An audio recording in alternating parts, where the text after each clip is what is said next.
Go. Hey everyone, Old School Pokemon here, back again with podcast episode number 12, joined as usual by my co-host Dan, Catch 'em All Collectibles. How are we doing tonight, Dan? Doing very well. How are you? I'm doing good. Excited to get started here tonight. Yeah, always look forward to this every couple of weeks. So Makes for a fun Wednesday night for sure. yeah, ready to jump right into the questions? Yeah, let's go for it. So Andrew N asked, how do you guys list items? For instance, what's your method of taking pictures? I'm guessing Old School Pokemon has a method with his crazy amount of bulk listings. So for me, I outsource my photography. I'm not much of a photographer. I pay a family member every couple of weeks to come in and just do, especially when I get a 400 or 500 card return. That's like quite a lot of photos to do. So when I'm ready, when I've got my folder of all those images that have already been done, I try to list them in order by like set and by grade, because it's pretty easy and quick to do a listing for a PSA 9 Jungle First Edition Pinsir, and then go straight to like a PSA 9 Jungle First Edition Wigglytuff. Because so much of the information in the listing, you just change the name and you change like the set number. All the other, the default description, the grade, the grading company, that's just all the same. So for me, I really 95% of what I list is just single graded cards. So if I go to list a PSA card, I go put down PSA cards, sell similar. It pre-fills all the bulk of the information properly. And same thing with CGC. I just go to a similar CGC card, sell similar, change the few things I need to change, upload the proper pictures, and go from there. How about you? I think you sell a lot of raw stuff. I think you like stock images for some stuff, right? I'm pretty similar to you, where I usually start out by I'll since you talk about graded cards, I pretty much do the same thing as you for graded cards. So I'll talk about like raw cards to mix it up a bit. So when I originally get a collection that I want to list on eBay, I'll start off by organizing everything numerically by set. So starting off with base set, you got all your rares, uncommons, commons, organized all numerically. Then I'll go back through, organize everything by the condition, sleeve everything up, and then I'll go ahead and take pictures of everything. For the pictures, I just use I've always liked using just a black poster board. I got a little LED like light that hangs over the poster board that I use, and then I just use my iPhone and a tripod. So I got the tripod set up, zoomed in, so the card takes up the whole frame, and then I'm just kind of shifting cards into the frame, snapping a picture, shifting to the side, grab the next one, so on and so forth. So for me, the actual like listing process and taking picture process, that doesn't take much time at all. The hardest part for me is actually sorting through everything, organizing it by conditions, leaving everything up. That's definitely what takes the most time. Pictures don't take much time at all. And then when it comes time to actually creating an eBay listing for whatever I'm listing, I do what you do. Just create similar. So say I'm listing a base set Arcanine. I'll go to my eBay store, click on base set, click on uncommon cards, grab a random uncommon card, click create similar, and then all I'm doing is I'm changing the name of the card, the number of the card, the picture, and then the name and number in my description as well. So that's really all I'm changing. And then of course the quantity, occasionally the pricing, but usually once I sort through everything, pictures and the actual listing process take a matter of minutes, I would say, per listing. So my first question is from, let's see, Daniel C. He asks, when using GSP, there is an option to ignore your country shipping preferences. Since eBay would have responsibility after it reaches Kentucky, is this option worth enabling? So for me, I actually don't use GSP. I've never used it in the past, so I'm just going to defer this one right to you. Short answer, yes. Long answer, and I'll try to keep it not too long, but my default shipping preferences is I ship nowhere except the United States. And then there is that little select box where you can check it, and then it will allow the GSP to essentially override the fact that I only ship to the US, and it will ship it worldwide essentially too. I think there's certain countries that like eBay GSP doesn't even deal with, but whatever the pre-approved list, I don't care where it goes. You get the item to Kentucky and the tracking to show delivered, all the stress and all the worry is just gone. They shoulder all that burden from there. So if you're comfortable shipping internationally direct, great, do it. I did it for a while and I just didn't really like it. I had more issues, so I opted to go to GSP and I've never looked back because it's just it's for the seller it's a win-win. It's like you're reaching this market that you don't want to deal with directly. It can only help you in either any amount of sales to an international buyer you wouldn't have gotten if you were shipping just to the US, right? So on their end, it's a bit more expensive, all that noise.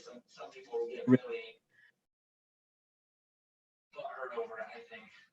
International people that are buyers, and it's like, I'd rather have an option to buy something with a little bit higher shipping fees than not buy it at all. So it's like, don't buy it if you don't want to buy it. But it's another option. So I think that covers it. Oh, I think so. So Pikachu asks, what are your guys' thoughts on the Stamp 2004 Tropical Winds? Just purchased the mint set in the binder. Rarely see any of the stamp cards for sale. What are your thoughts on grading the whole set or keeping in the original binder? Have you guys picked these up before in your time in the hobby? So I've never owned these. 2004, that's quite a while ago. The worlds were a lot smaller then. They're quite a bit more rare and scarce than especially 2016 to current tropical, not tropical beaches, Champions Festivals. So I think they're great cards, tied to the event, really cool story and history to them. As far as your question of whether or not they should be graded, if you're keeping them as a collection item, that's entirely up to you, whatever you prefer. If your thought is on selling them, I think there's very few things that are worth selling as a complete set in my mind. I think you almost always do better piecing things out individually. So yeah, if they are truly mint or better, I think you do best just grading them all if they're going to get 9s and 10s and then selling them slowly buy now or best offer. I think you'll find there's a demand out there for those. Yeah, I would pretty much just agree with everything you said. I've never owned any of those myself, but depending upon what you're looking to do with them, if you're just looking to keep keep those cards for yourself in your own collection, I'd personally just keep them in the original packaging without being graded. I typically like binder sets more so than graded cards for my personal collection. But like what you were saying, if you do decide to sell them at some point, definitely get them graded before you sell them, and definitely sell them individually versus the whole complete set.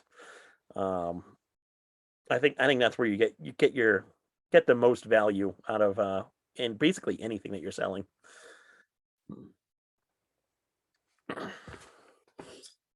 So my next question is from Matthew B. He asks, Venmo recently introduced a buyer's protection fee for around 1.9%. Do you guys think you and or people in general will start using Venmo over PayPal significantly more for transactions with buyer's protection? And then I forgot to add this in our little note sheet, but he edited his comment and said that apparently, I didn't know this either, but apparently Venmo is owned by PayPal, which doesn't make much sense there. Why the fee for buyer's protection is less on Venmo than it is on PayPal? Because with PayPal it's 2.9%. So I really don't understand that whole aspect of it. But in terms of using Venmo over PayPal, I don't think it'll. I think PayPal's just like such a standard payment method nowadays that I don't think people will ever switch over to Venmo. Plus, I actually ran into an issue with Venmo couple weeks back. I was trying to pay someone for it was I was trying to pay someone and trying to send the money via Venmo. And apparently, I never knew this, but there's a limit on Venmo as to how much you can spend or how much you can send per week. You can only send like $5,000 per week using Venmo. So I was having an issue sending one person money because I had reached my limit or something like that. So I don't think Venmo will ever take the place of PayPal. Just because, like I said, PayPal's kind of the standard. Plus, Venmo does have that limit, which limits the higher end purchases. Yeah, oh, sorry, did you have more? Oh no, I was gonna say I don't know if you had any differing thoughts on that. I just learned that about Venmo. I've never had it, never used it. Given that there's that limit, it's just not attractive to me. I think People really sweat the 2.9% fee a lot more than they need to. Oh yeah, I think generally speaking, if something's worth buying, it's worth buying for 3% more. Like being secure. So yeah, people just really tend to sweat fees a lot. Saving an additional 1%, creating a new account. It might even be one of those things where it's just like a new feature. So they're trying to tease people into it. A year from now, it might be the same 2.9%. So yeah, I'm not gonna bother with it, and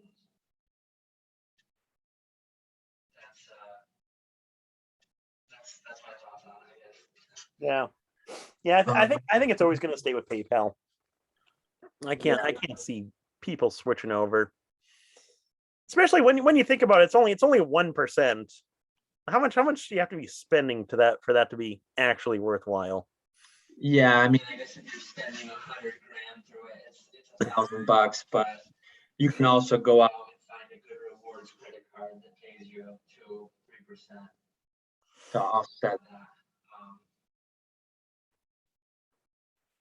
But Yeah, yeah, the next question comes from Jamie Chris VA.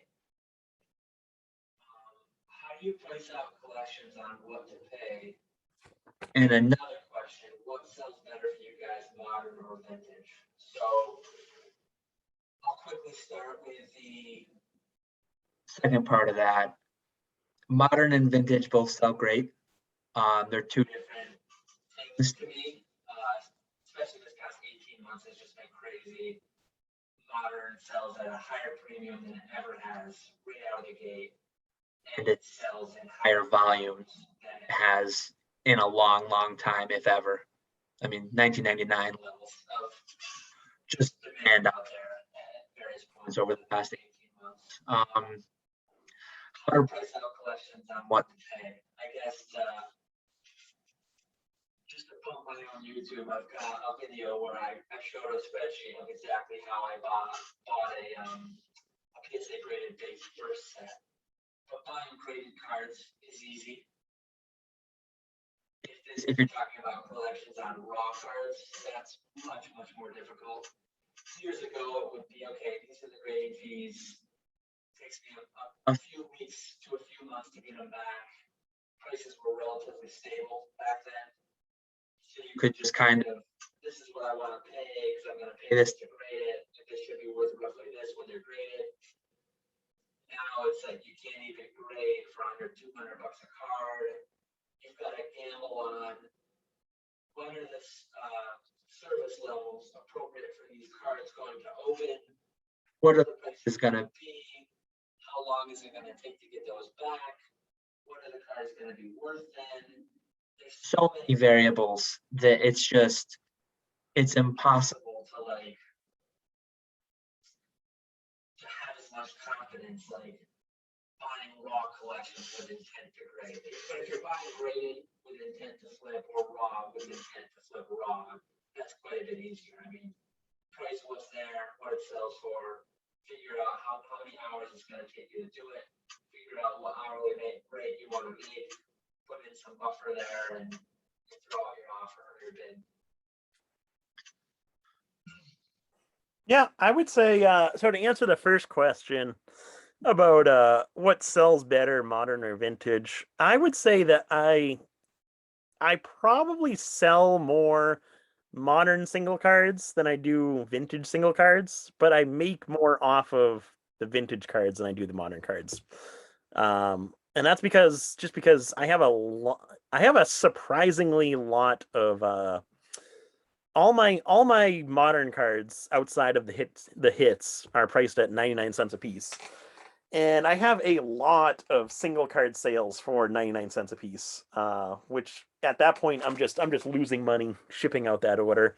But then again, I also do have a decent amount of orders where people purchase multiple cards at once, and I'm actually making money. But with the vintage cards, basically any vintage card that I sell, I'm at least making something on. So I would say that I do sell a lot more modern, but I make a lot more with the vintage cards. But I do both, and I enjoy doing both as well. Like to mix it up a little bit. And then the second part, how do you price out collections on what to pay? I would just similar to what you said. To add on to that, I would also say it depends on what you're purchasing. Like if you're purchasing a booster box, a booster pack, something like a WotC box, WotC pack, something like that. Something that's going to be really liquid that you're going to be able to sell right away. You have to offer a lot more than you would on than like a common and uncommon bulk collection.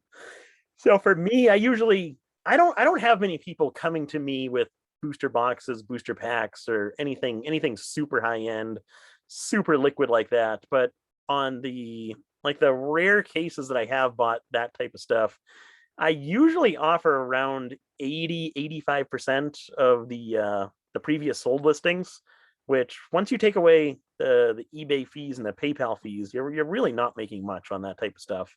But the perk of it is it's selling almost immediately. So take that little bit of profit and use it to buy something else. On kind of like the mid-range stuff, like I actually, to promote my own YouTube channel too, I just did a video on a PSA graded card collection that I bought. And I paid around 70% of what the market value was on all those cards. So I'll be able to it'll take longer to sell all those cards, and I'll be able to make a bit more money off of that purchase as well. And then getting into like raw collections, binder sets, something like that. Usually pay 50 to 60% on holo cards, and then once you get outside holo cards, it's more or less just bulk pricing, like your non-holo rares, uncommons, common stuff like that. But it really just depends on what the collection entails. So that would be my answer to that one. The what question? Okay, so my next question is I'm gonna butcher your name here. I'm sorry. Hisoka 107. I'd like to hear both your opinions on why we haven't seen some of the Art Academy English cards. So that was his question. Basically, just wondering why we haven't seen any of the English Art Academy cards. And then I also added a hypothetical question onto this. Which I guess we can talk about that after. But the hypothetical question would be, what would we do with the Art Academy cards if we were skilled enough to draw? I don't know. I don't know if you have any drawing abilities, but I do not. So No, not at all. but to answer the original question, why haven't we seen any English Art Academy cards? I honestly honestly don't know why. I don't know. I don't know if it's just like I don't know who won or who actually won on the English side, whether it was like a young kid. But I feel like nowadays where Pokemon it's been in the news and people are understanding that it has a lot of value to it. I feel like anyone would know that those cards do have at least a little bit of value. So I honestly have no idea why we haven't seen very many of those pop up for sale recently. The only thing I could think of is it's a little kid and he got the cards, forgot about them. His parents maybe threw them away, something like that. Man.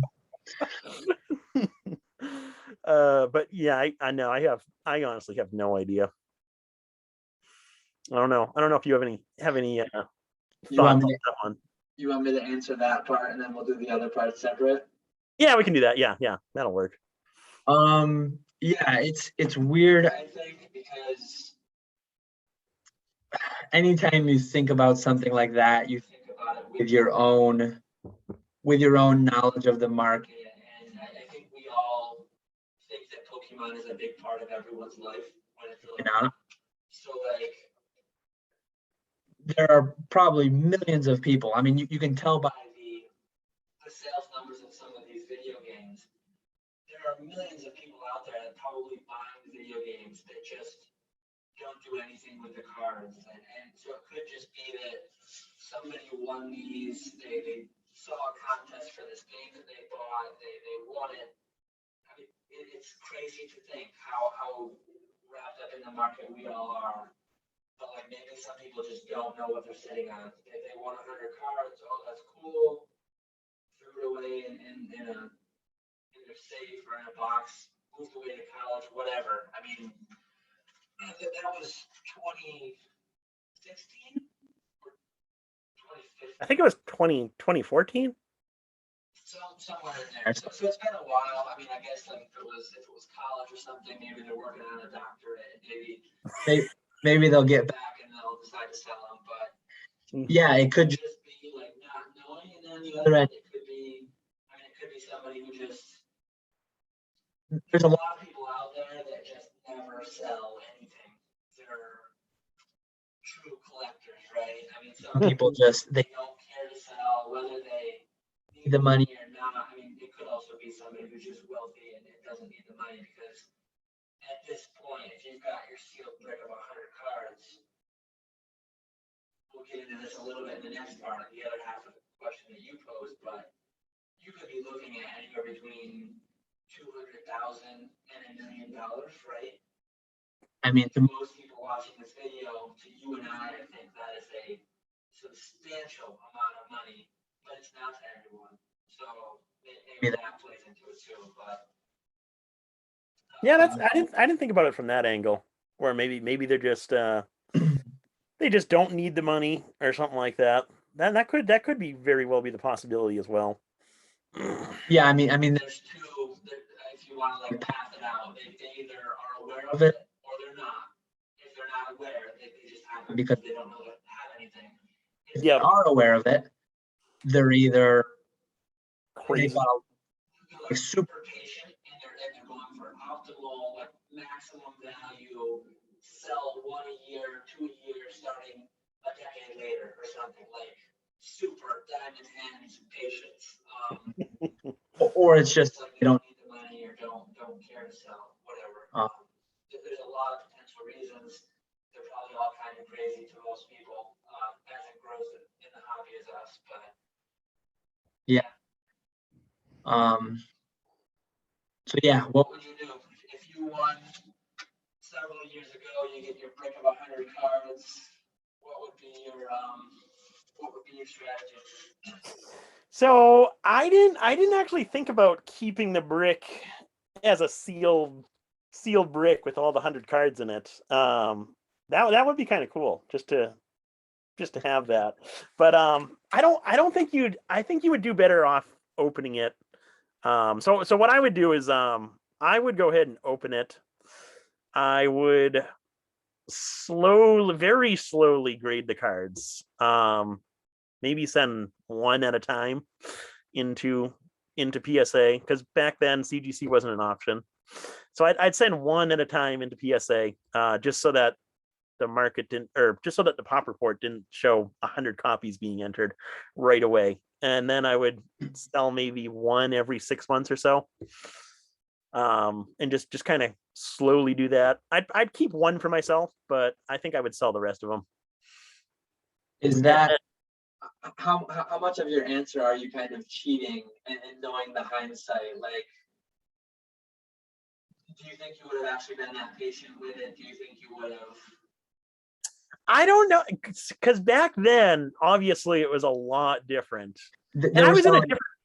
they were I was in a selling couple different $100 a spot back card. then as well. Yeah. Yeah. Yep. So I guess if we wanted to look at it from what I would do today with my current mindset, that would be it.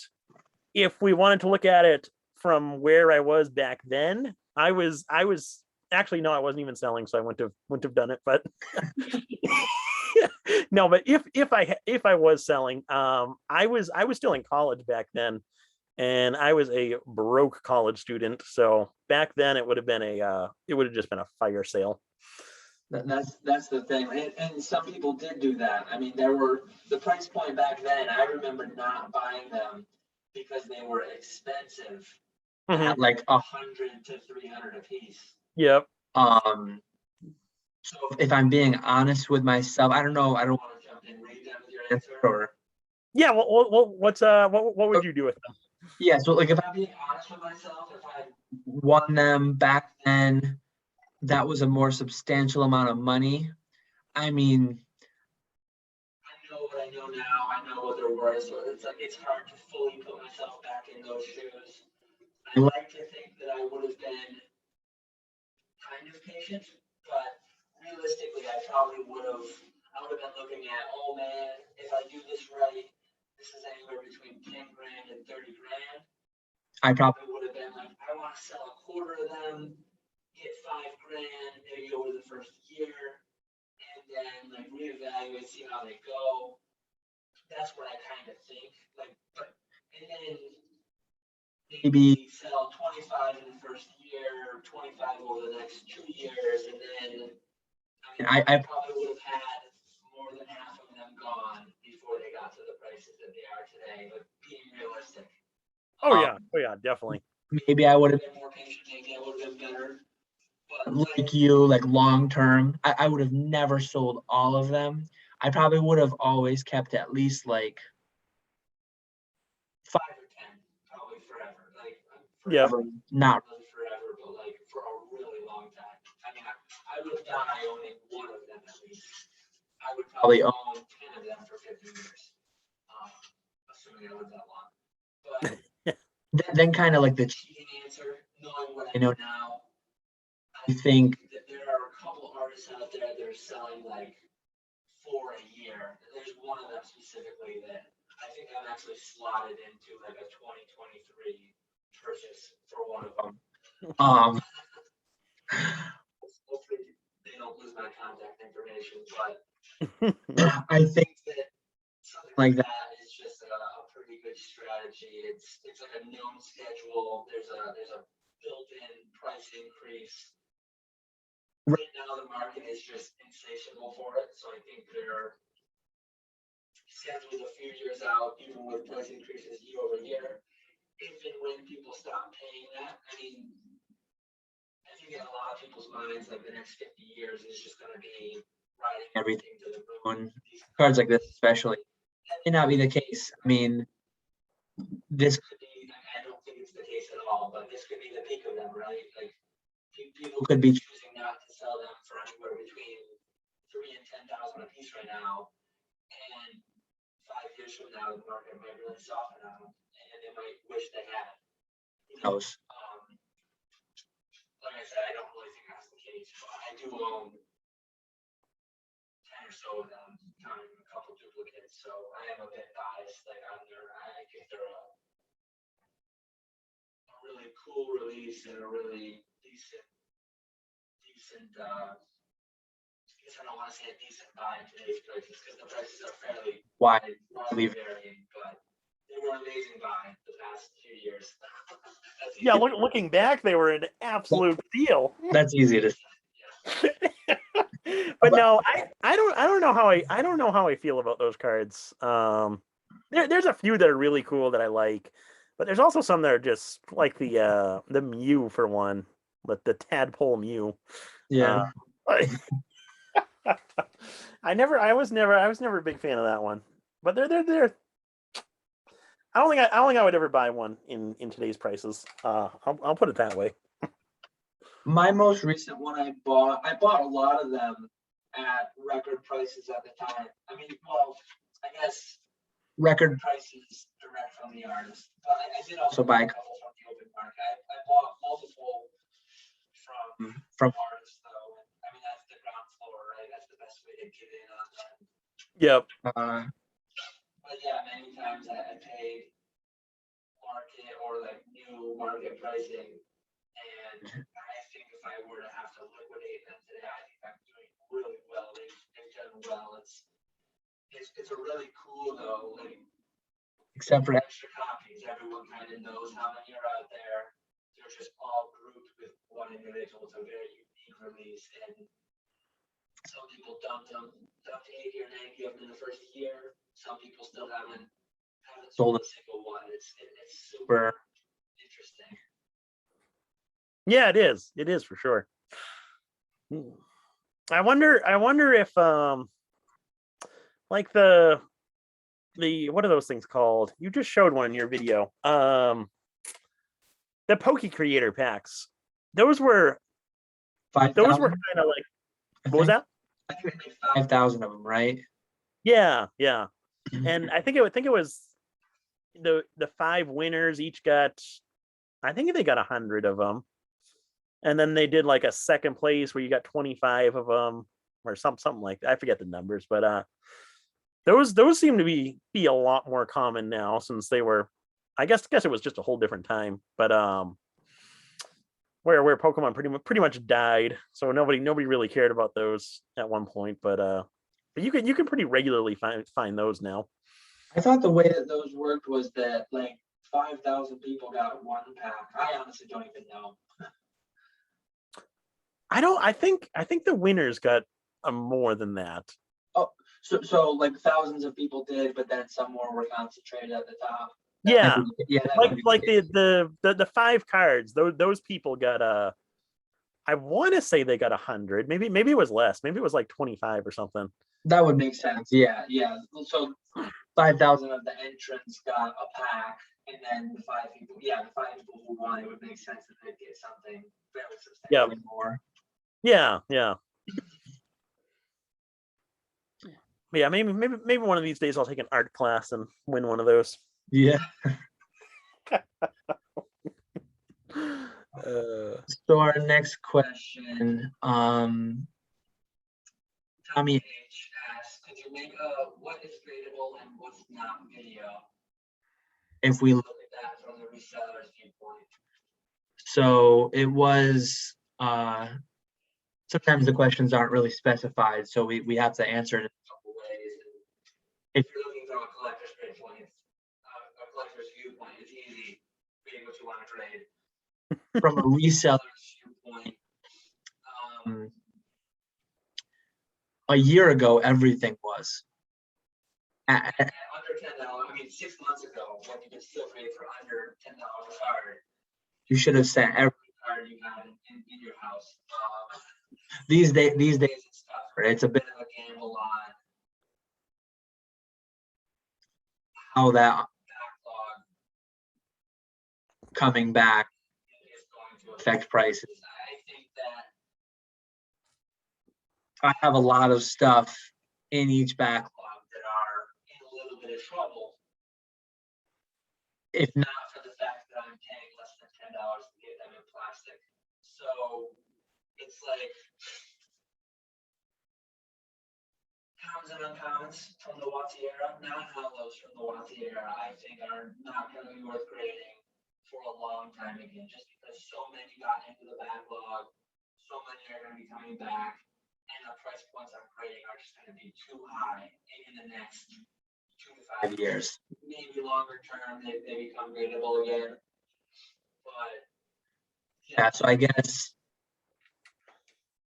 Watsy, non-hollows, and then modern. I think a lot of things aren't really gradable per se that are being graded and then like earning a profit somehow still. I think that's going to change, but maybe it never will. The demand for modern at relatively high price points just seems never ending. I mean, we've got some of these Charizards that are 5,000 PSA 10s, and yet they're still a multi-$100 card. I don't fully understand it, so I might not be the best to answer that, but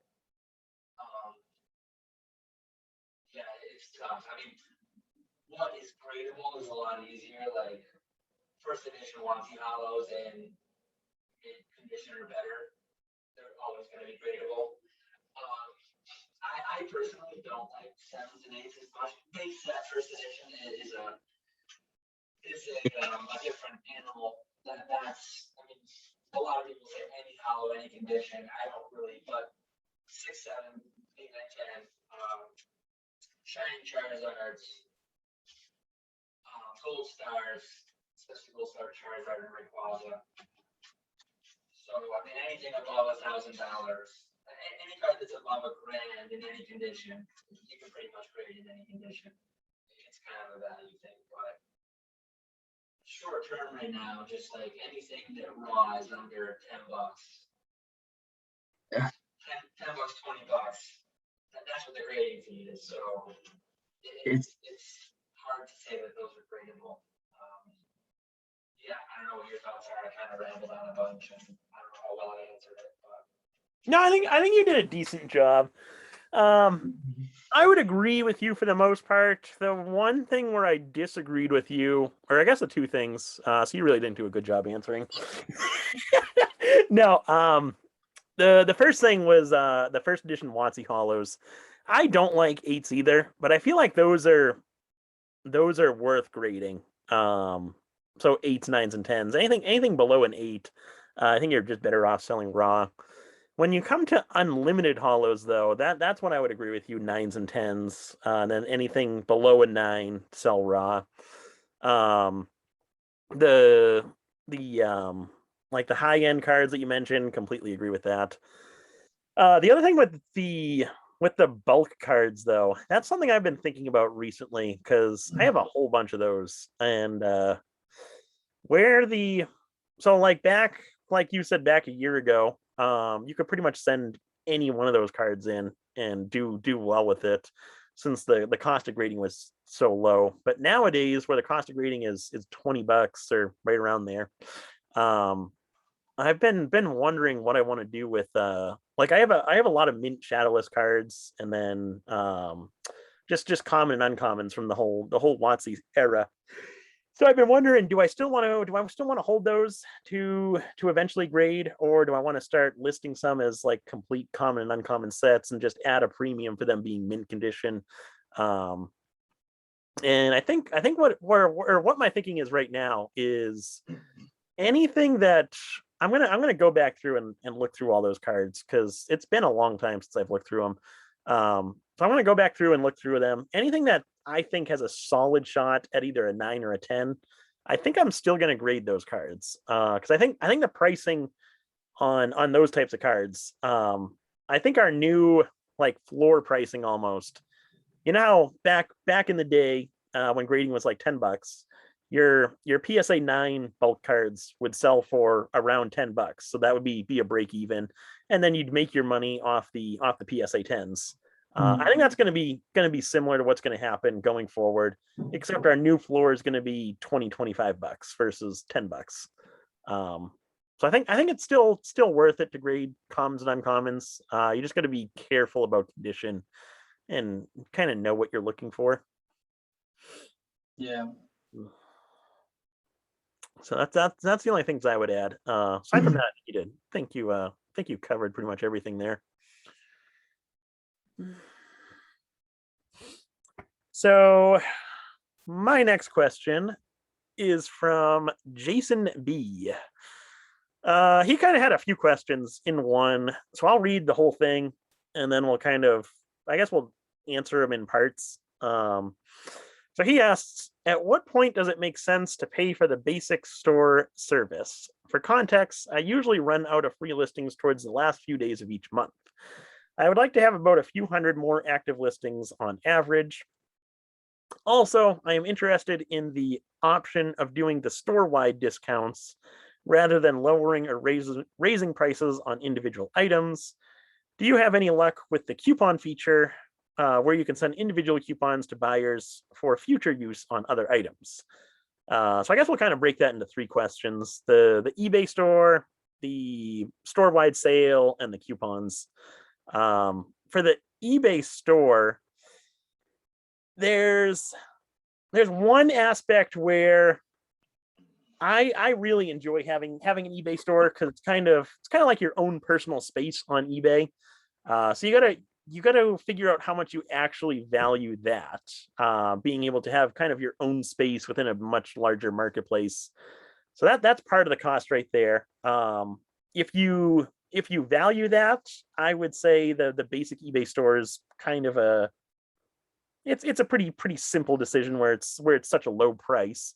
But if you don't value that at all, basically it just comes down to whether or not it's cheaper to not have an eBay store or to have an eBay store.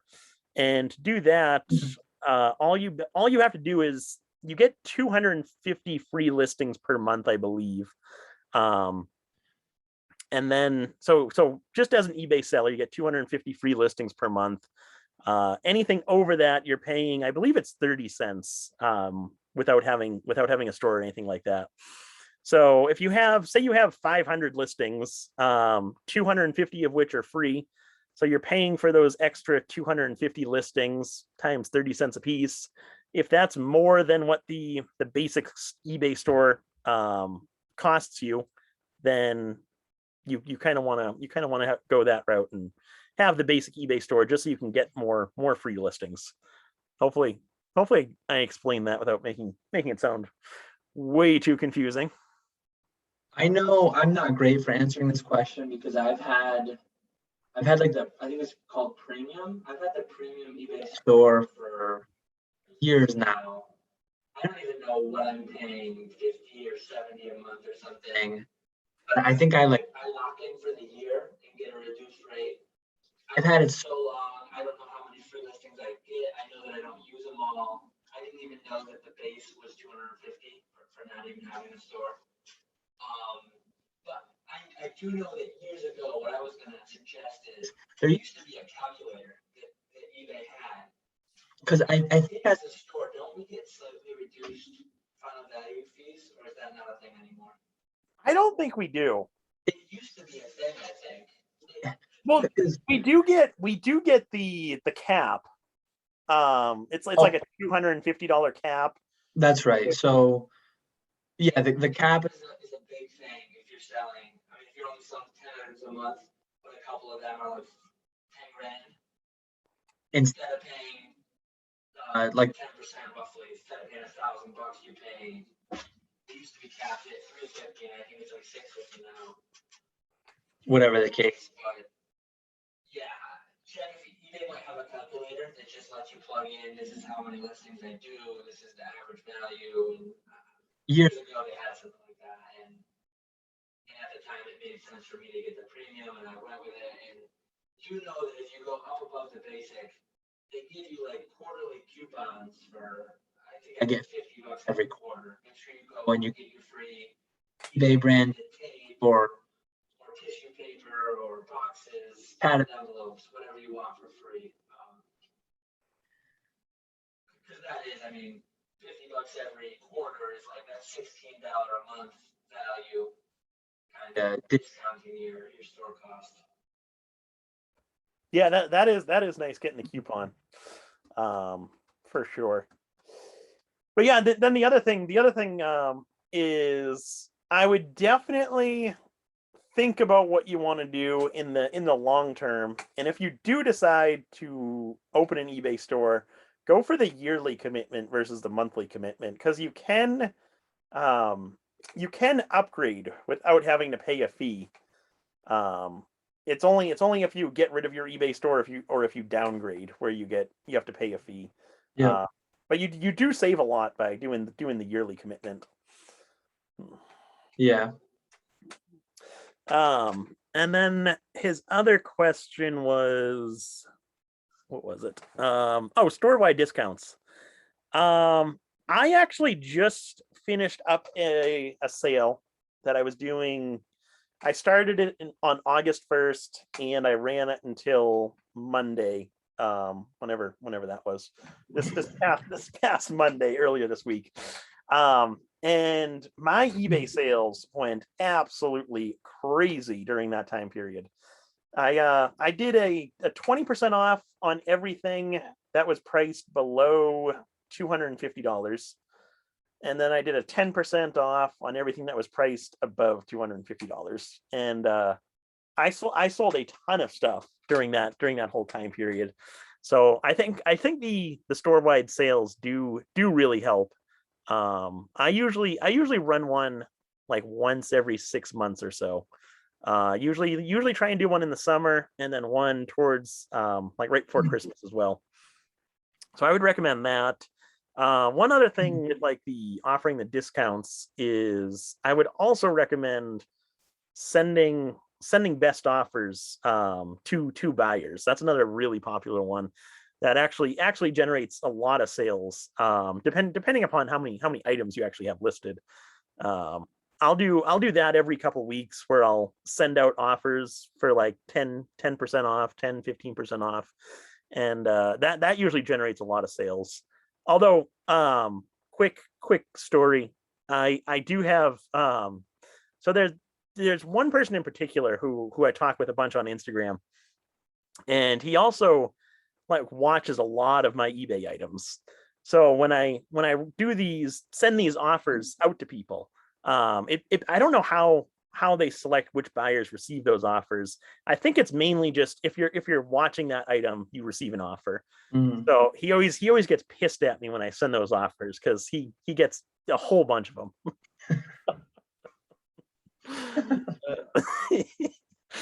But I don't know what your thoughts are on that there. I've used the send an offer thing a couple times, and it's usually like within an hour, I get a handful of sales at least. As far as store-wide sales, I've done them a couple times. Like sometimes it'll be just sporadically. It'll be like Cyber Monday, and I'm like, oh yeah, flash 10% sale for the week.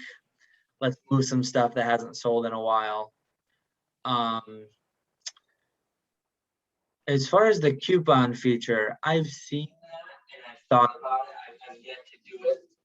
I have kind of wanted to figure out a way to strategically do that on occasion, and maybe I think that like through the affiliate links, the eBay partner network, is there a way to do coupons with that too, where you could give some kind of a code? Didn't you do something with that on YouTube? Yeah, that was through eBay. Okay. I set up one of those coupon codes, and then in my description, or I had a pinned comment basically saying check out my eBay store, use coupon code blah blah blah for 10% off, and then I would put my affiliate link. Yep. Yeah. Yeah, that's a good way. That's a good way to tie in that. You give a discount and then you get a percent or two back from. So you give a 10% discount at the cost of only 8 or 9%, right? Yeah, exactly. I actually did. I don't think I had a single person take me up on that. So I don't know how those work. Yeah, eBay's massive, right? Every listing you have up on there is shown in front of tons of people. And then, relatively speaking, groups are quite small compared to the reach. So like, how much overlap is there between Your YouTube. viewers and then what people want to buy? It's tough. Yeah. That was for like a finite period, right? You set those for a certain amount of days. Yeah. I did. I think I did it for a whole month and nothing. I would like to though. See about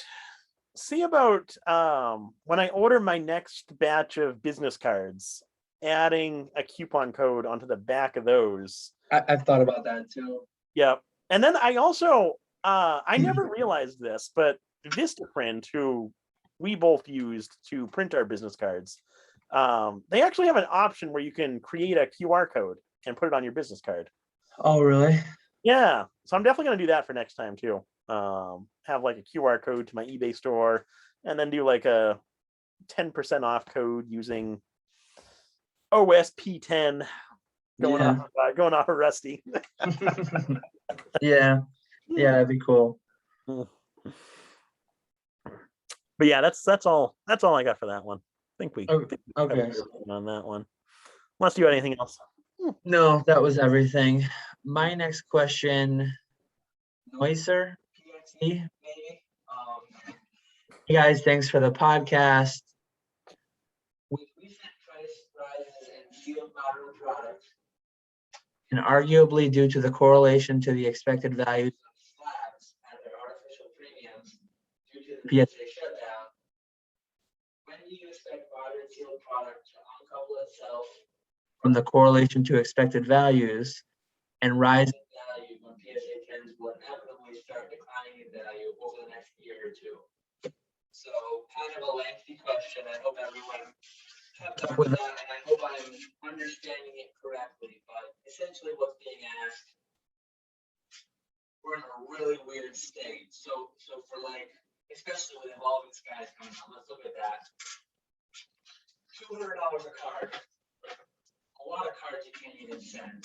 So a lot of the cards from this set, people are going to be chasing the alternate art specifically, but it's tough to send those out. So $200 a card, PSA 10 populations will be artificially low because if grading fees were $10 a card again, many more would be sent out. The pops would be driven up. So I think that what the question is asking, how long will it be until people can essentially grade what they want to grade, resulting in higher 10 pops, presumably resulting in lower prices? I have no idea. We could be years away. It's such a weird place. I used to send out a handful of cards from every set to grade? I haven't sent a grading submission since March still. Aside from some like higher service level, I haven't sent a bulk sub anywhere. I mean, you can't send it to PSA, right? And I haven't sent one to CGC even since March. It's just a super weird scenario. I don't think by the end of the year we're going to see sub $100 card grading. So, I mean, I guess if I pull a Rayquaza alternate art, I'll probably send it out for 200 or maybe 100 or 150 if that shows up soon. But yeah, it's just a super weird. That's a very tough question because it hinges on PSA opening up the lower tiers at lower pricing, and then like turning those same cards around. I mean, realistically, we could be 3 years away from being able to turn a new card around for under $25. As far as like the tier opening, sending it out, getting it back, it's just unprecedented. So it's a really good question, I think, and I don't have a good answer, but years minimum, 2 years minimum, I would say. How about you? Yeah, I would agree with you there. Thing is, you gotta look at where PSA is right now with their backlog. I think they're finally getting into September. Which even then you hear of people who have submissions that are out from June or July for whatever reason still. So even then, it's just a rough idea of where they're at with the backlog. I'm one of those guys. I just paid up charges on like one of the 750 specials from June. I just paid up charges. I thought you were waving at me. I was No, I'm saying like, yeah, me, I'm that guy. okay. uh, yeah. So yeah, they're basically still in last summer for grading, and the real grading mania really just started at on with where they're at right now: August, September, October, November, December, January, February, March. So we have a long ways to go before PSA even thinks about reopening their bulk service level. And even with modern product, I don't think modern's going to slow down anytime soon. With how good these sets are and how popular modern product is right now, um, it'll be interesting to see what happens next year and kind of what the next set's going to be after celebrations. But right now, modern is just craziness with everything that they're coming out with. Yeah. But yeah, that's all I'd have for that one. I think we covered that one. Yeah. So my last question is from Matthew B. He asks, do you guys have any advice on how to do large cash only transactions in person, large as in 5 figures? I'm a little nervous about these kinds of in-person transactions and would like to see if there's anything I can do to help mitigate the risk. Any recommendations on location and actions I can take would be appreciated. So I've only ever done one large cash transaction, and it was a semi-recent one, too, actually. But it really makes me nervous carrying around that much cash. I'm not a big fan of that. But the first thing that I would recommend is call your bank like well in advance, to make sure you can actually withdraw that much cash out of your account. Because even if you have the money in your account, like I had plenty of money in my account, but I tried to just walk into my bank one day and say, hey, can I take 10,000 out of my account? And they actually told me we don't have $10,000 to give you. So that kind of caught me off guard. Had to end up going to like 3 different branches of TD Bank to get all the money that I needed. So definitely recommend calling well in advance, asking or telling them that you're going to want to be taking out so much money. They might have you wait like a week before they can actually get it, a couple of days to a week before they can actually get it. So that was the first thing I learned. The other thing is about recommendations on location or actions to take. With mine, I trusted the seller fairly well. I had never met him, but we were talking a bunch through Facebook. We did a FaceTime call, so I had a good feeling. I trusted him fairly well, so we ended up just meeting at the hotel lobby that he was staying at. So it was a public location. There were other people around, so I really wasn't nervous. I did bring a friend of mine with me, so that's something I would recommend. Don't go alone. Um, just kind of, if something does go bad, at least you have someone else to help you out, get out of that situation. The other things I've heard is doing like the deal at a police station or at a bank where you can get the money from your bank and then the other person can put it right in his account. Um, those are good suggestions as well. I've never, like I said, I've only ever done one. So, but yeah, I don't know if you have anything to add to that. I think you hit everything. The bank thing is just, I don't like banks. It is crazy that, I mean, fractional reserve banking is a thing. If you have $100,000 in a bank account, that's not physically sitting there in their vault necessarily. However much money they have in every client's account, they only need to keep some fraction of that. So Yeah, that I wouldn't have even thought to suggest that, but if you're planning on going to get 30 grand out or even $10,000 in your case, you really need to plan ahead, and it's kind of crazy. It's your money, and you should be able to just get it and use it. But that's a good consideration you made. My first suggestion was going to be the police station. I know, like my local police departments, they've got their Facebook pages that I follow, and they they can come come on. on in. Like if you're doing a Craigslist transaction, if you're doing a Facebook Marketplace transaction, they've got a lobby that's open 24/7, security cameras, and I mean, that's probably as safe as it gets, right? Who's going to be crazy enough to try to mug you in a police station lobby or parking out in front of it, walking in? so public places. Places, let people know you're going. I mean, certain states it might be legal to carry some kind of self-defense, so that could be an option too. But yeah, I've had a few Deals in that range. One was in an airport. And crypto, honestly, like crypto is there's a little bit of fees associated with it, but as far as like not having to physically carry a duffel bag or a backpack full of cash, I mean, you can move a lot of money quickly for relatively low fees. And it's essentially like cash, right? You hand off the goods, you transact the crypto, and it's irreversible and it's done.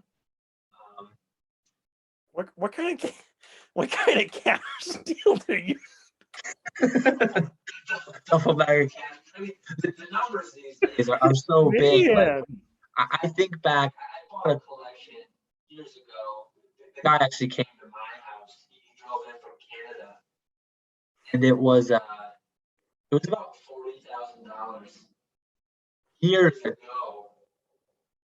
today. It would like just thinking if I were to buy that today, it would be like $400,000. $1,000. How would you even do that? Because At at the time it was like we drove to my bank. I got out a bunch of cash. Some amount of it I paid via PayPal. Some amount of it was a certified check from my bank.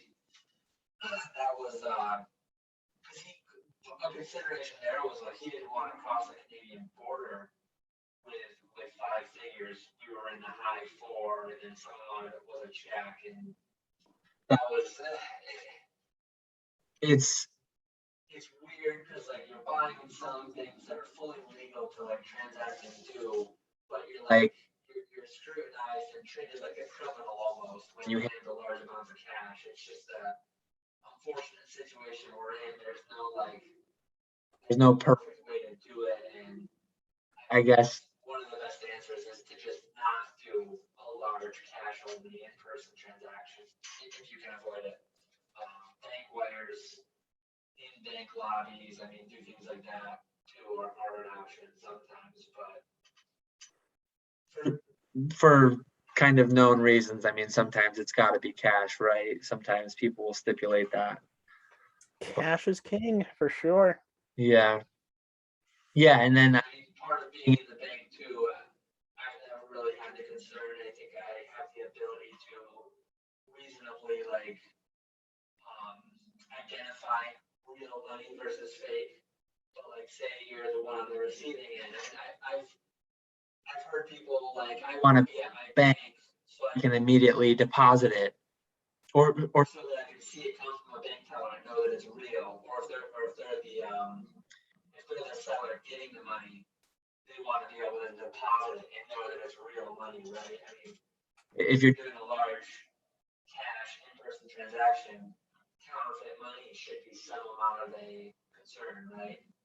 I've never heard of it happening in Pokemon specifically, but again, on the local Facebook police page, I've seen counterfeits popping up in my area from time to time. Someone sells an iPhone for $1,000 cash, and they go to deposit the money, and it's fake. I mean, that's a thing. So, Oh yeah. just another consideration to keep in mind. But really good question. Yeah, no, definitely. Our Last question. Looks like Daniel C got us both again. But I really paraphrased this down. Essentially, bought something for a few $1,000s on eBay or some similar platform, imported it to the US. I think it was FedEx specifically held it and charged about a $25 or $30 fee. I bought. I know what he's talking about. So FedEx, I think they might have this kind of a processing fee. I don't know that it's an import tax. I think they call it a processing fee. I have paid it once or twice. Roughly, it was 1% of the value. I just got an email, hey, you've got this bill due. It was such a small amount, relatively speaking, that I just paid it. I wanted my item. I didn't question it. I paid it. Theoretically, I tried actually researching this before the podcast. I did a little bit of Googling, and certain items from certain countries, like I think there is some amount of import tax, 0 to 10% tops. Certain countries, though, like in Europe, they got a 25% VAT or a 35% VAT across the board on everything. The US is nothing like that. Just these like niche types of items from certain countries that there might be a thing out there. So I guess if you're buying something well into the 5 figures and you're worried about it, like do a little bit of research. General, like 99% of the time though, there are no import fees in the US as far as I've experienced and as far as I understand too. Yeah. I was just thinking when because I was wondering what I didn't I was wondering about the whole import thing. But when you mentioned FedEx, that reminded me. I actually bought a collection from Canada and had it the seller shipped it for FedEx, and when it reached the border, I actually got FedEx actually reached out to me saying that it's a I forget the exact term, but it's like a commercial customs declaration form that you need to fill out over a certain value, which I forget what the value is, but basically FedEx handles that, and they charge you a fee for handling that for you. So I think that's maybe what's happening with Daniel C. Yeah. Versus an actual like import tax, because I have ordered like the acrylic cases that I order from China. Those are usually around 3,000, and I never have an issue receiving those. They always get held up in customs, which is probably, I'd imagine, because of COVID. But yeah, they get held up in customs for like a week, and then they get sent right to my house, and I never have to pay anything extra. So I guess maybe the company in China is taking care of whatever that is. But yeah, that's what I would have for that one. Have to answer that question. Mm-hmm. Yeah, so I think that does it for questions tonight. I think we're a little over an hour in. So from there, I guess, anything new, anything notable, anything you're buying, selling, anything else you want to chat about? Well, we could get into the big news of last week, or I think it was last week, PWCC. Yeah, that I did a video on that. I didn't get into the whole speculation game, and I really don't want to, as far as who might have done what, this and that. I just kind of, my biggest thing is like, this happened. What am I going to do about it? And my answer for that is not panic. Everything that was in my vault will remain in my vault for the short term. I forget who it was, but I heard somebody mention, like, I don't want to empty my vault when 100 or 1,000 other people are, and maybe have packages switched. I think that's a good consideration. So Yeah, that's another real big factor. Yeah, don't give them work emptying your vault when they're crazy busy and they might like screw it up. So that's a reasonable consideration. But yeah, I'm kind of in a holding pattern.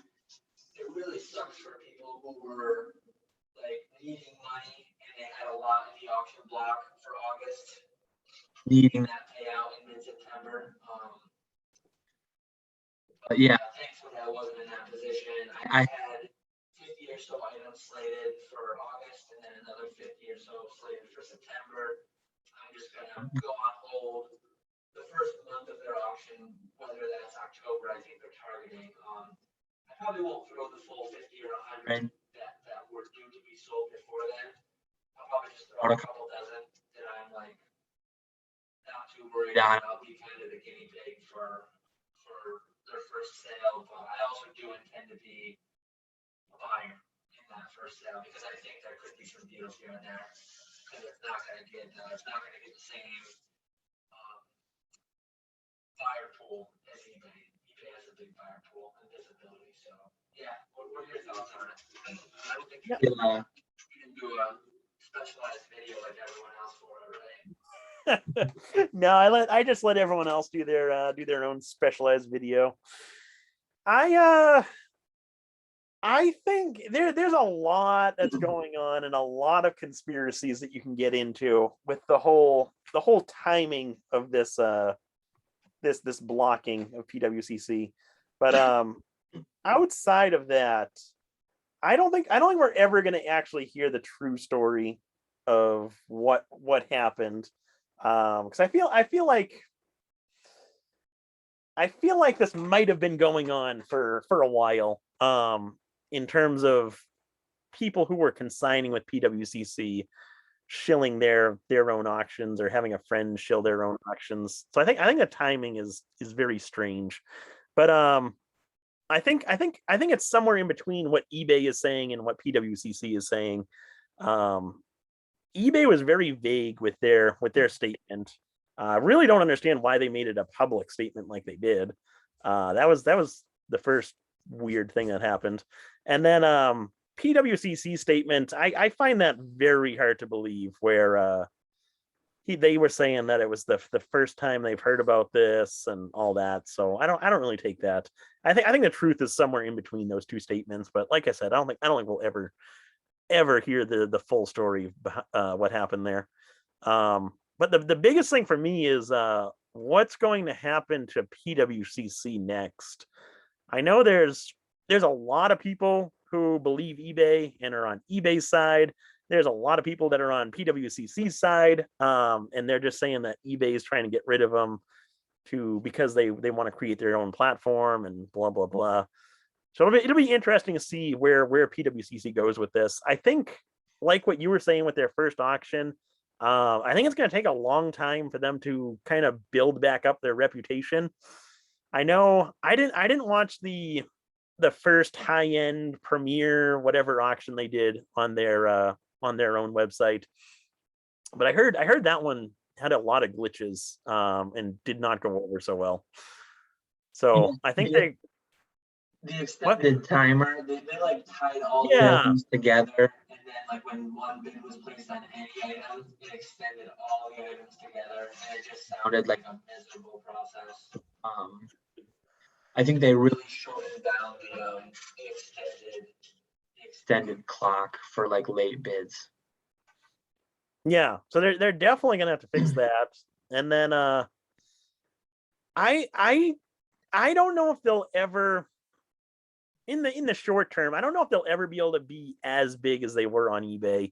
Because while PWCC has a huge mailing list and reputation amongst people that know cards and are into buying and selling cards, and are very familiar with the market and all that stuff, but eBay just has such a larger reach.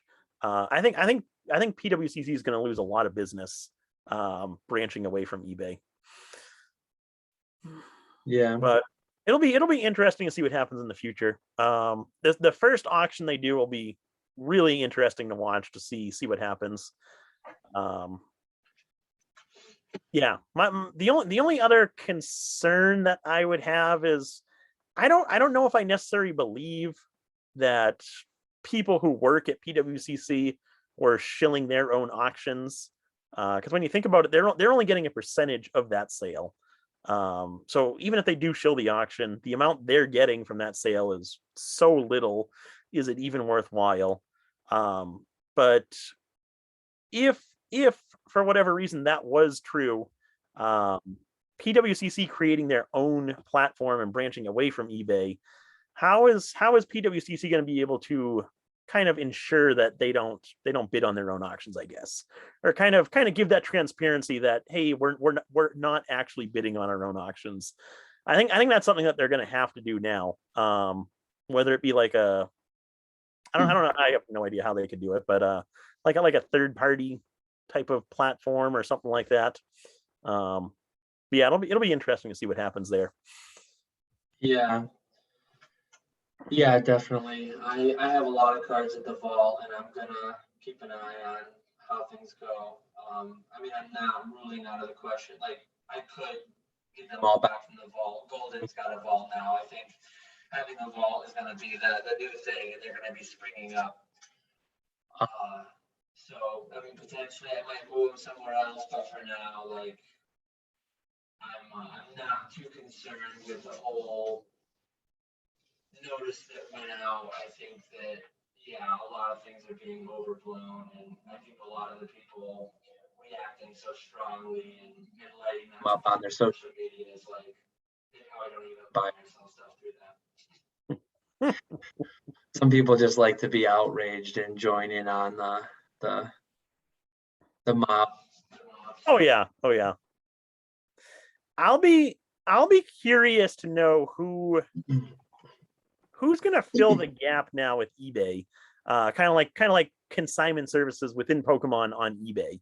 I think Rusty and Scott are going to start seeing a lot more people looking to consign through them, which will be great for them if they're able to kind of handle all the consignments. Because I don't think everyone's going to want to hop right over to PWCC. I think there's going to be a lot of people that want to stick with consigning on eBay. Yeah, I mean, Probstein's there, right? There's a couple others reasonably sized, but none as big as PWCC was. Consigning is just tough because, like, I mean, even Scott, he deals with some amount of unpaid items, right? And it's like shilling is a thing that happens on eBay, whoever it's coming from. I guess I'm gonna get into it a bit more than I did in my own video, but like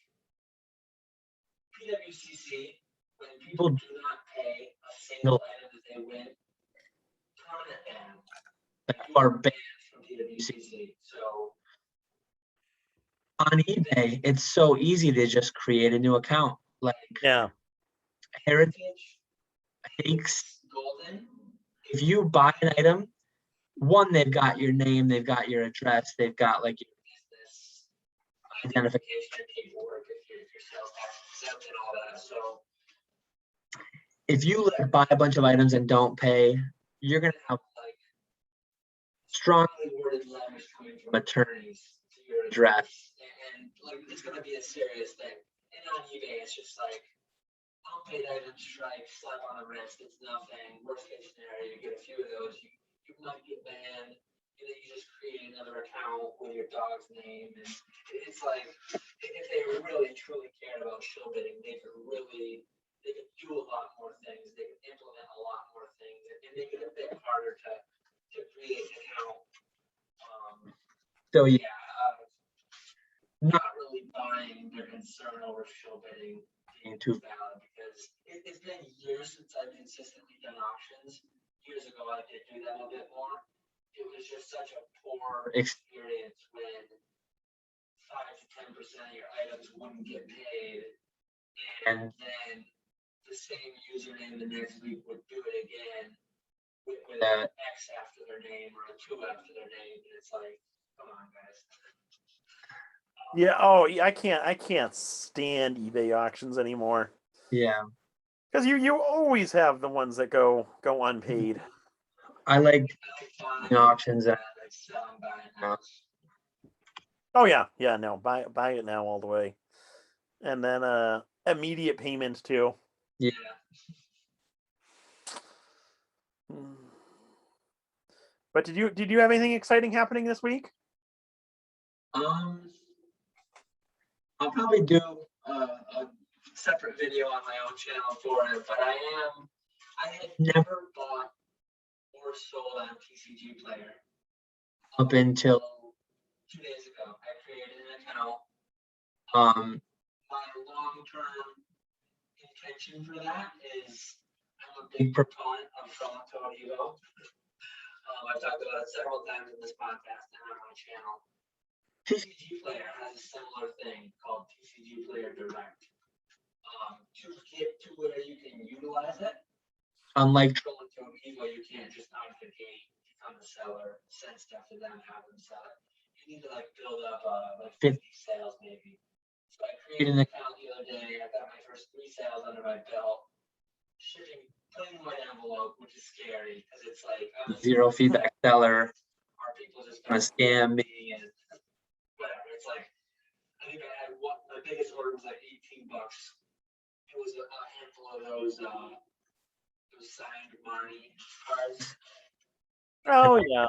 I had 2 sales of like one of them was 4 versus Seekers, I think, and one of them was 8. If it ends up to when I get scammed out of 50 or $100, I'll just close the account and never try it again.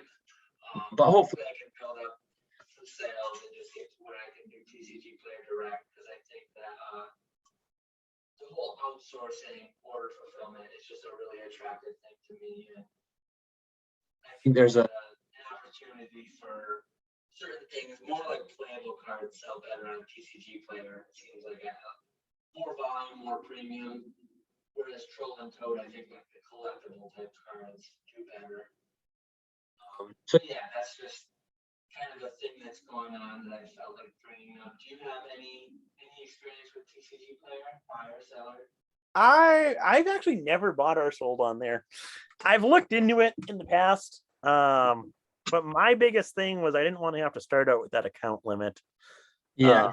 Where you can only list 100 items. Yeah, that just sounds like too much. It's too much of a hassle to only because then you got to kind of pick. Okay, what's going to sell good, so you can kind of build up that feedback to list more. I just don't. I'm very unmotivated when it comes to starting out as a new seller again. I guess actually, and I just thought about this, but to tie it into the whole PWCC thing, like PWCC had been in the works on creating their own selling platform. They already had the Premier Auction launched.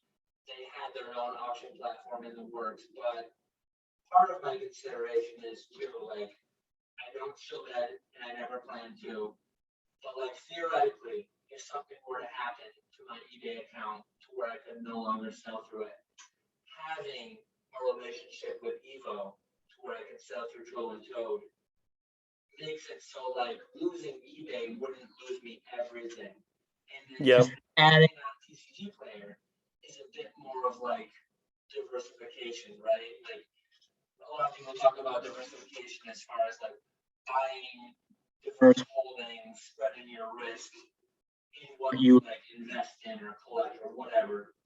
But I think that for like a business to sell only through one platform, to have it where if that platform were to fail somehow, either eBay goes under, which I don't remotely think is going to happen, or eBay for some reason has some kind of a system glitch and they flag and ban your account, losing all your sales revenue for a period of weeks or months could be really bad, right? So having those alternate platforms could be really helpful.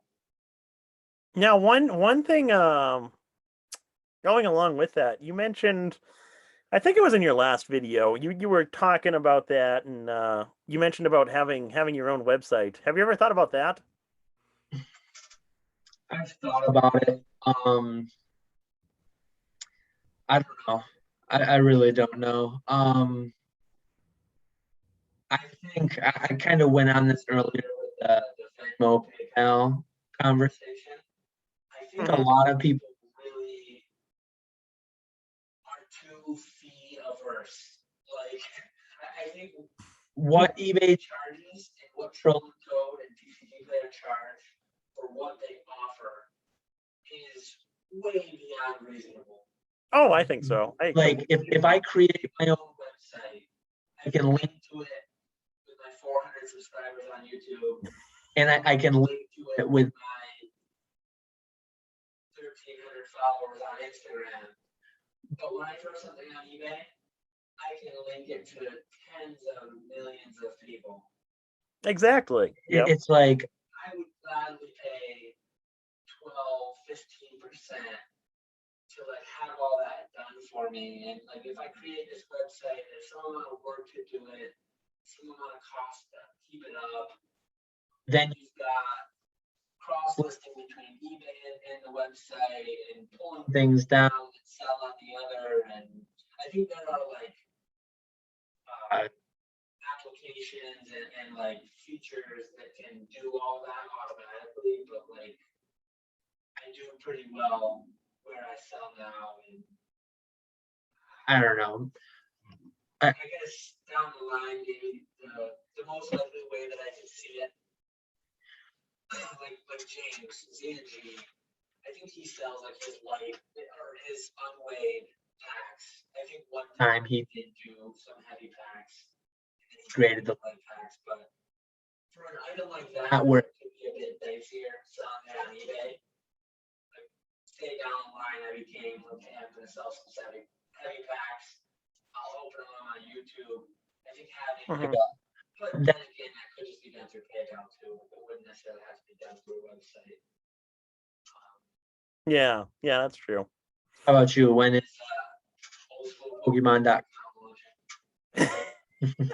So I actually spent a lot of time researching and thinking about having someone build a Shopify website for me. But the two biggest concerns that I had were, at least I have to imagine that there's some type of application that can link your eBay store with your website to kind of control inventory automatically versus you having to go in and do it yourself. But the people that I was talking to design a website for me said that wasn't going to be possible. So that was the biggest thing for me, because I wanted to have everything listed on eBay and my website, and they said they wouldn't be able to do that. So that was my biggest hesitation. And then the other thing was the whole shipping aspect, where it's similar to almost it's kind of like having to do like individual shipments through eBay or through PayPal or something like that. It's tough to make a batch shipping type of program on your own website. So between those two things, I kind of completely stopped thinking about that. Maybe it'll happen at some point in the future for more like higher end cards, graded cards and stuff like that. Just to kind of have both avenues available. But overall, I think eBay is the way to go.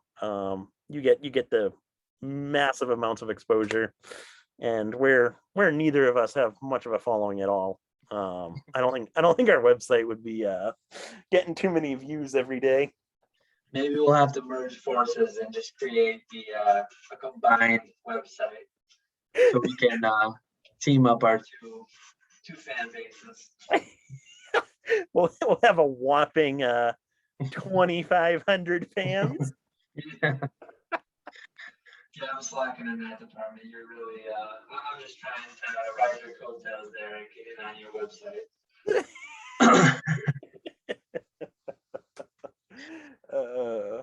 But no,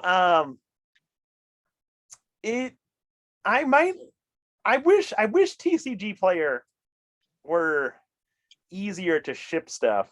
'Cause I'd like to look into that as well. That'd be another thing to look into. Like what you're doing there. Because I definitely think they're the way to go for modern playable cards, like what you were saying. But the whole shipping process that you were talking about sounds absolutely miserable. And my goal is just to do it for a few weeks to get to that number and then just TCG direct everything. See, that's right. That's where we differ right there. I haven't sent stuff off to Evo in the longest time. So I love, as much as I complain about it, I love just being able to see my active eBay listings just keep growing and growing, and start seeing those sales going more and more. Where with Evo, I check it like once a week. I'll update pricing, see how much is in my account, and that's really about it. It's not as much fun for me. I like having to work 25 hours a day going through all these cards. Yeah, bit of a masochist, I guess. Well, now we'll see what happens in the future. But Yeah, I'll let yeah, you know. I think the way TCG Player works, I think you do like unlock some more features and tools. So yeah, I'll let you know if it gets easier or better, 10, 25, 50 sales in. I would imagine it has to. Yeah, I mean there are massive stores on there selling thousands and thousands of items, tens of thousands, I think. There's got to be an easier way. Because writing those 3 envelopes out today, and that wasn't pleasurable, especially if people say they didn't arrive. That'll really drive me nuts. Oh yeah, exactly. Yeah, you'll have to get back into buying stamps on eBay again. I've got like 400 pre-stamped envelopes left, I think.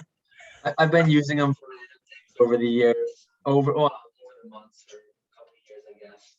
But I used to buy. There was a time I was doing 200 orders a week. A large majority of those being plain white envelope, like 5-6 years ago. I don't ever plan to return to it, but yeah, I used to buy envelopes 1,000 or 2,000 at a time. And it just got to where, like, when I got done with it, I still had a few hundred left, and I'm still sitting on those. That was a good investment. Stamps went up quite a bit while I had those. Oh, that's true. That's true. Yeah. not quite returns, but decent. Just keep holding those for the long term. I don't think they've ever gone down, right? Guaranteed to go up over time. Oh, they'll never go down. Not a chance.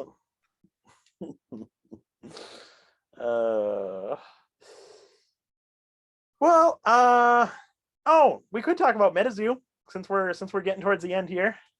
Yeah, I guess one thing I wanted to address, it's weird, like an hour and a half into the video maybe, but like anyone who hasn't been watching my other videos, anyone who's just watching this on Nix, I have a plain background because I'm redoing like my space. I'm doing a new office build. So yeah, last week was like framing the walls, doing the studs, roughing in the electrical. This week so far has been joint compound mud on the sheetrock, drywall, whatever you call it. A lot of sanding and painting and finishing the drywall. Next couple days are going to be finishing the electrical work and just wrapping everything up and then moving everything back in. So yeah, a little bit of exciting time for me getting a new space to work in. So for now, you've got just a nice white wall to look at. Actually, nuance, I think they called it, was the color. A very slight off-white. I'm a very plain guy. I don't like my wife chose all the colors for our house, and every room is a different color. And I'm kind of like my dad, to where if it was up to me, the whole house would just be off-white. So I get that. Nice. Yeah. Yeah, you're almost to the fun part. The once you get everything finished up, being able to like hang all your posters and get all your furniture in there. That's the part I really like. Being Yeah, able to, feel free to like drop the in the interior design comments part. if you've got Recommendations on like display case type things or shelving or different things to display some items. I've actually got a couple that I bought years ago, like PSA display cases that I never had place to put up. So I'll get some of those up and I should have the ability to like change up I have a few different walls I can kind of set up differently and depending on the video, show kind of different things. But That would be nice. You'll have to get some of those. Have you ever bought the Pokey Dreamer like PSA cases? I haven't bought them directly, but I have a couple. Okay. I like them because I bought random items that just came in them. Okay. Yep. yeah, they are nice. Yeah, those are real nice. I'm always scared to hang stuff up, but I have the 16 PSA card frame. And I wanted to hang my Shadowless base set, like the 16 hollow set. But I'm always scared to have something like that out. Yeah, that is tough. I have a big one. Like I've got a couple of the 3-card ones. Yep. I definitely have a 16 because 16 is just nice for like base through. Well, fossils only 15, but base and jug level 16. I want to say I have like a 50. 50 is a weird number. I don't think it's 50, but it's somewhere like maybe a 48. I got a big I one. wonder what that would be for. I don't know. I'm just gonna throw a lot of stuff in it. It would also be cool to do get like a binder base set and put it in a frame. That'd be pretty cool too. Yeah, Yeah, I've got a lot of roll space to work with now, which is I I like a lot. So I'm excited to to get that all. set up and running. Oh yeah, definitely. No, that'll be fun. That will be fun for sure.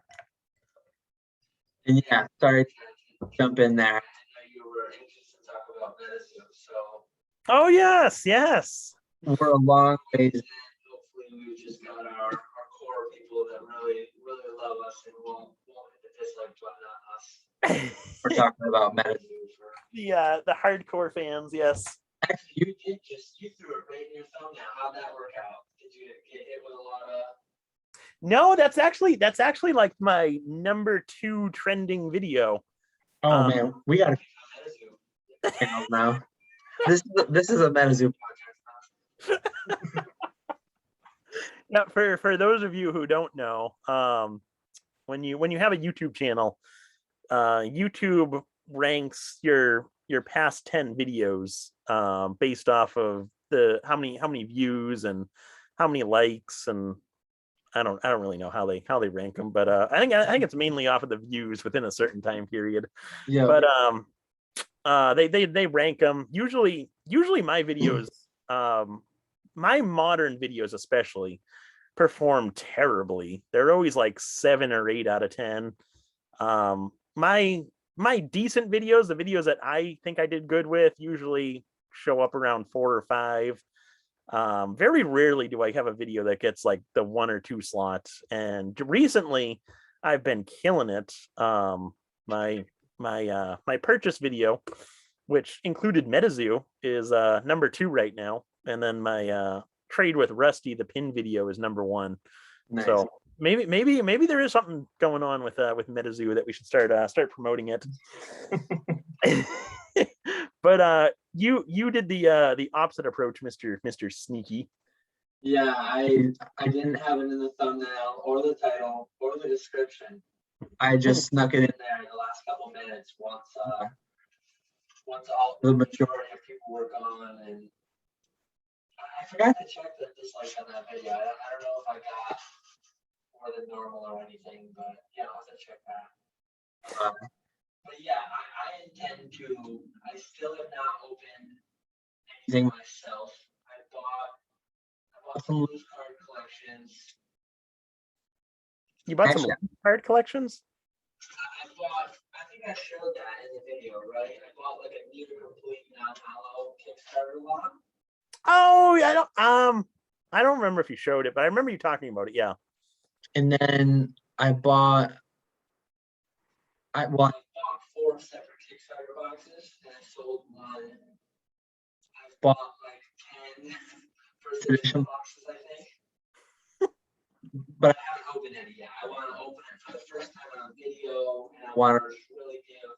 I think they're doing a lot of cool things. The cryptid idea kind of intrigues me.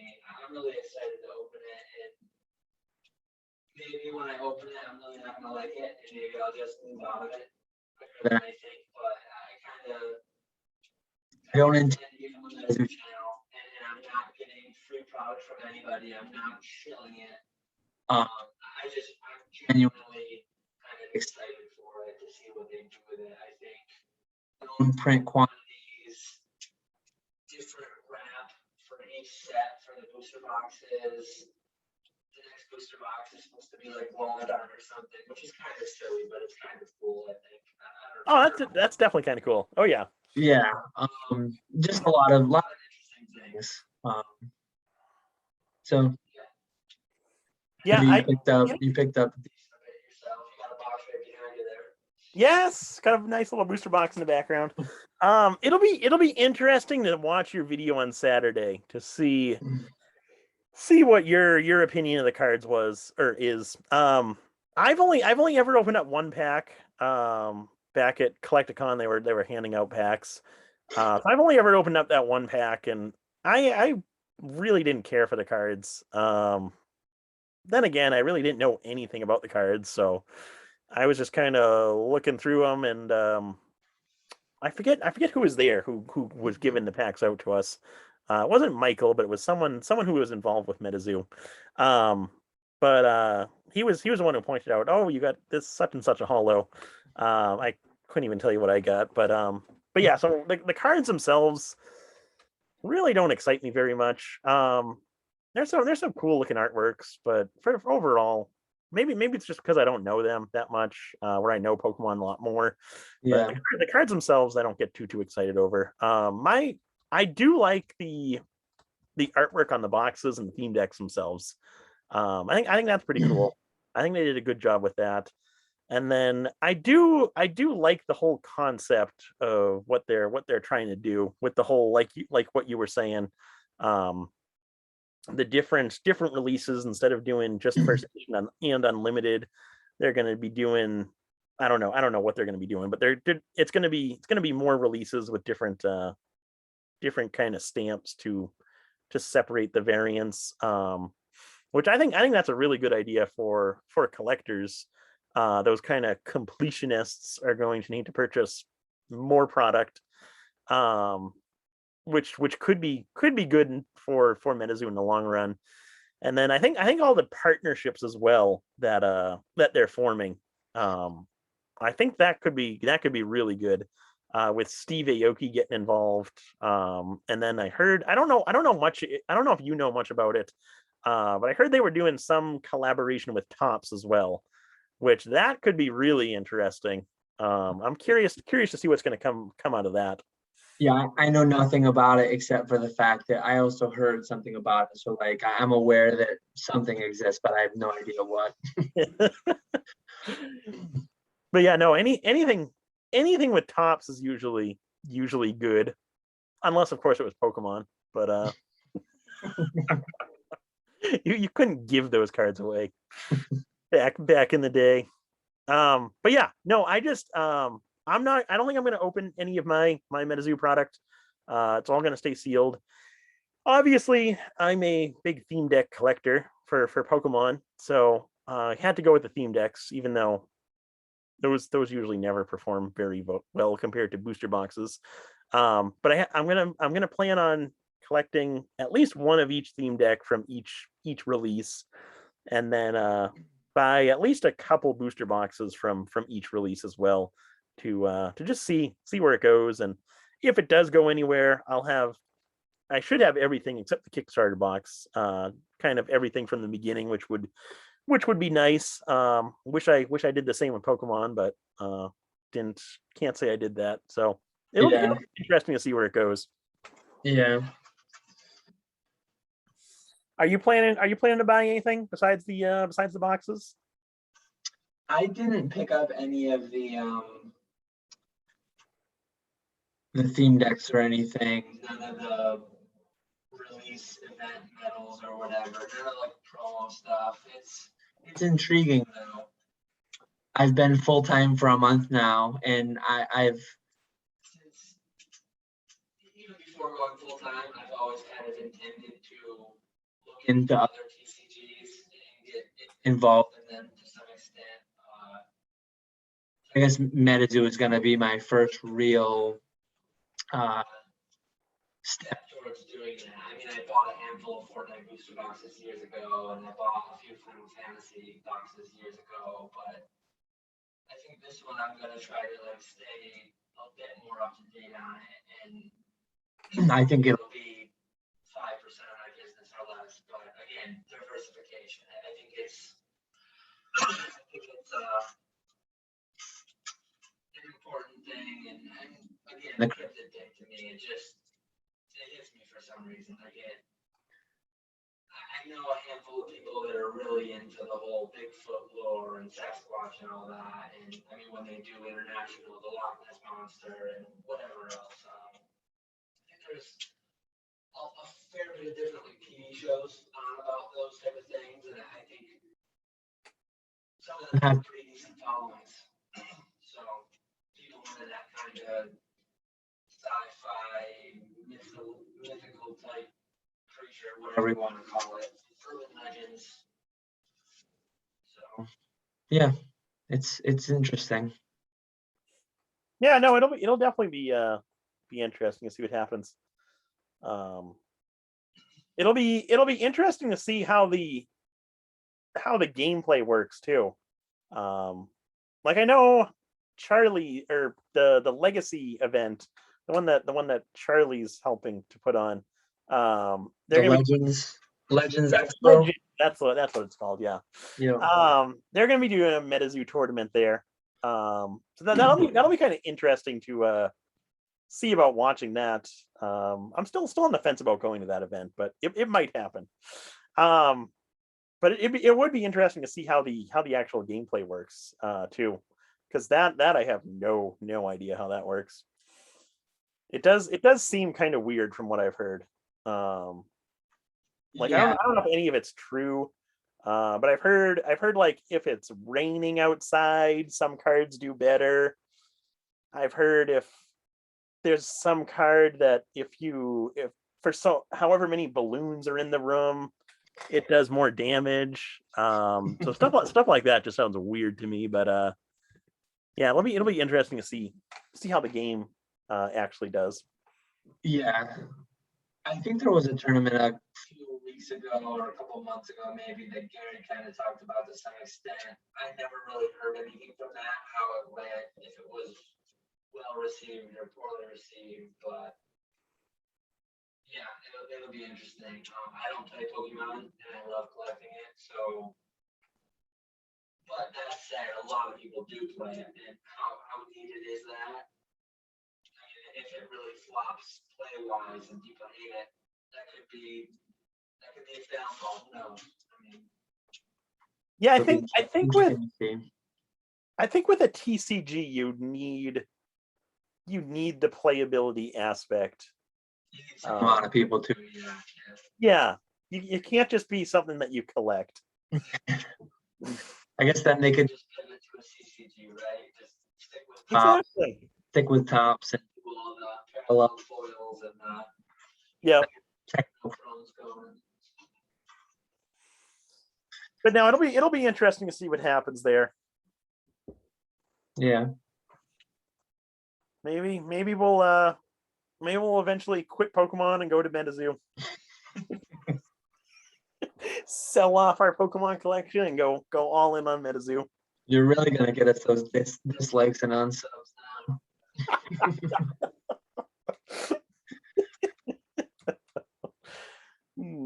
I thought I had one more thing I wanted to bring up before the end, but I can't think of it now. I'll just sit here in awkward silence while you think of it. I think I'll have to go to the next one because I think we're getting too close to 2 hours. We're at 1 hour 50 minutes, so we did pretty good tonight. Yeah. As always, questions for the next podcast, feel free to leave in the comments on either. I think this one was 11 questions, right? Yeah, We haven't really gotten. I think we had 11 this time. Yeah, we haven't gotten there consistently yet, but I do think that there's a future for this podcast where we won't be able to answer everyone. So, like, if you're in the comments and you don't have a question, but you see one that you like, throw a thumbs up on it. And I mean, I think for the foreseeable future, we'll still do all of them. But hopefully, this grows to the point where like we get 50 each, right? And That'd be nice. we just take the 3 highest or 5 highest, whatever the case, the most upvotes. So just something for the future to be sure to upvote the questions that you like. And other than that, yeah, I think that's. I don't know if you have any closing thoughts. No, I think we're good. I think we're good. It's always fun being able to chat with you. Looking forward to the next one, which will be should have some more stories by then, because we got a collector's con in between that one, which I am really looking forward to. But be able to tell you all about that for the next podcast. Yeah, I don't have anything, no events I'm going to or anything like that, but hopefully I should be a ways further. I'm pretty much done with the office and then like settling into it more, getting everything situated. And so I'm excited for that. We'll both have something exciting to talk about, I think. So should be another good one for lucky number 13. Yes, on to number 13.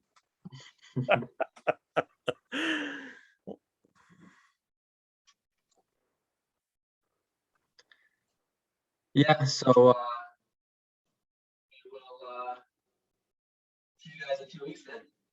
Sounds good. Catch you all later. Have a good one.